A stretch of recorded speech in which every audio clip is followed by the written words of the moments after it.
Adlaw nga Miyerkules karon mga kaigsunan, petsa 16 sa bulan sa Marso tuig 2022. Ang pagbasa kinutlo gikan sa Ebanghelyo sumala ni San Mateo, Kapitulo 20, versikulo 17 ngadto sa 28. Samtang nagtunga si Jesus paingon sa Jerusalem, nagpalain siya og ang napulog duha ka tinun-an og giingnan niya sila, pamati kamo. Nagpadulong kita sa Jerusalem og didto ang Anak sa Tao itugyan ngadto sa kadagkuan sa mga pari og sa mga magtutudlo sa balaod.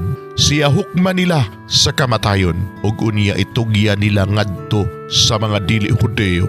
Bugal-bugalan siya og latoson og ilansang sa cross. Apan sa ikatulo ka adlaw banhawon siya. Unya ang asawa ni Zebedeo miadto kang Jesus uban sa iyang mga anak, miyukbo og bihangyo kaniyag usa ka butang. Nangutana si Jesus kaniya, unsa may imong gusto? Siya mitubag, isaad ka nako nga kining duha ko ka anak, palingkuron mo sa imong tuo ug sa imong wala kun maghari ka na. Si Jesus mitubag kanila, wala kamo masayod sa inyong gipangayo. Makahimo ba kamo pag-inom sa kupa sa pag-antos nga sa dili madugay akong imnan? Sila mitubag, oo, makahimo. Si Jesus miingon kanila, kamo makainom gayod gikan sa akong kupa, apan wala ako'y katungod sa pagpili kun kinsa ang palingkuron sa akong tuo ug sa akong wala.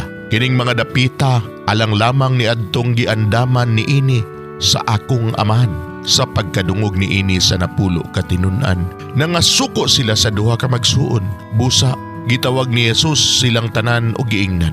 Nasayod kamo nga ang mga namunuan ni ining kalibutana, nagpahawod-hawod og ang mga kadagkuan hangul o gahom.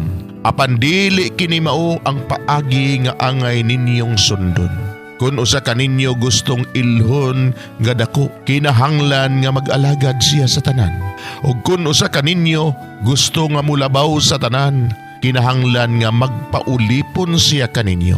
Sama sa Anak sa Tao nga wala muanhi aron alagaran, kundili sa pag-alagad o paghatag sa iyang kinabuhi aron pagluwas sa daghang tao. Mga igsoon ang Ebanghelyo sa Ginoo, daygon ikaw o Kristo.